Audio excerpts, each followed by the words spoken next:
ನಮಸ್ಕಾರ ಸ್ನೇಹಿತರೆ, ನೀವು ನೋಡುತ್ತಿರುವ ನಿಮ್ಮ ಜನಪ್ರಿಯ ಚಾನಲ್ ಟಿಪ್ಸ್ ಫಾರ್ ಜನಸ್ ಕನ್ನಡ.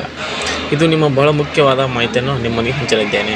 ಅದು ಏನಪ್ಪ ಅಂತಂದರೆ 2025ನೇ ಸಾಲಿನ SSLC ವಾರ್ಷಿಕ ಪರೀಕ್ಷೆಯ ಫಲಿತಾಂಶ ಯಾವಾಗ ಪ್ರಕಟಣೆ ಎಂಬುದರ ಬಗ್ಗೆ ಇರುತ್ತೆ. ಹೌದು, ರಾಜ್ಯದ ಲಕ್ಷಾಂತರ ವಿದ್ಯಾರ್ಥಿಗಳು ಈ ಫಲಿತಾಂಶಕ್ಕಾಗಿ ನಿರೀಕ್ಷೆಯಲ್ಲಿ ಇದ್ದಾರೆ. ಈ ಬಗ್ಗೆ ಪ್ರಾಥಮಿಕ ಮತ್ತು ಪ್ರೌಢ ಶಿಕ್ಷಣ ಸಚಿವರಾದ ಮಧು ಬಂಗಾರಪ್ಪನವರು ಕೂಡ ಬಹಳ ಮುಖ್ಯವಾಗಿ ಮಾಹಿತಿನ ನೀಡಿದ್ದಾರೆ. ಇದು ಏನಪ್ಪ ಅಂತಂದರೆ ಹೇಳ್ತೀನಿ. ಹೇಳೋಕ್ಕೂ ಮುಂಚಿನ ವಿಡಿಯೋನ ಕೊನೆ ತನಕ ನೋಡಿ ಮತ್ತು ನಿಮಗೆ ಪೂರ್ತಿಯಾಗಿ ಉಪಯುಕ್ತ ಮಾಹಿತಿನೂ ಸಿಗುತ್ತೆ. ಮೊದಲನೇದಾಗಿ ಮಧು ಬಂಗಾರಪ್ಪ ಅವರ ಪ್ರಕಾರ 2025ರ SSLC ವಾರ್ಷಿಕ ಪರೀಕ್ಷೆ ಫಲಿತಾಂಶವು ಮೇ ತಿಂಗಳ ಮೊದಲ ವಾರ ಅಥವಾ 2ನೇ ವಾರದಲ್ಲಿ ಪ್ರಕಟವಾಗಲಿದೆ. ಇದನ್ನು ಕೇಂದ್ರ ಶಿಕ್ಷಣ ಮಂಡಳಿ ಹಾಗೂ ರಾಜ್ಯ ಶಿಕ್ಷಣ ಇಲಾಖೆ ಕೂಡ ಶೀಘ್ರದಲ್ಲಿ ಅಧಿಕೃತ ವೆಬ್ಸೈಟ್ಗಳಲ್ಲಿ ಪ್ರಕಟಿಸ್ತಾರೆ.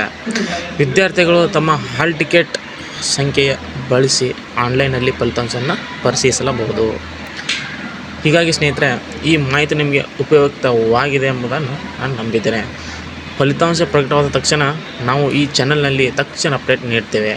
ಆದ್ದರಿಂದ ಈ ವಿಡಿಯೋಗೆ ಲೈಕ್ ಮಾಡಿ, ಚಾನಲ್ ಸಬ್ಸ್ಕ್ರೈಬ್ ಮಾಡಿ ಮತ್ತು ನಿಮ್ಮ ಸ್ನೇಹಿತರೊಂದಿಗೆ ಈ ಮಾಹಿತಿಯನ್ನು ಹಂಚಿಕೊಳ್ಳಿ. ಇನ್ನು ನೀವು ಫಲಿತಾಂಶ ಅಥವಾ ಪರೀಕ್ಷೆಗಳ ಬಗ್ಗೆ ಯಾವುದೇ ಪ್ರಶ್ನೆಗಳಿದ್ದರೆ ದಯವಿಟ್ಟು ಕಮೆಂಟ್ ಸೆಕ್ಷನ್ನಲ್ಲಿ ಕೇಳಿ, ನಾನು ಉತ್ತರ ಕೊಡ್ತೇನೆ. ಮತ್ತು ಇಲ್ಲಿಯವರೆಗೆ ವೀಕ್ಷಿಸೋದಕ್ಕೆ ಧನ್ಯವಾದಗಳು. ಮುಂದಿನ ವಿಡಿಯೋದಲ್ಲಿ ಮತ್ತೆ ಭೇಟಿಯಾಗೋಣ.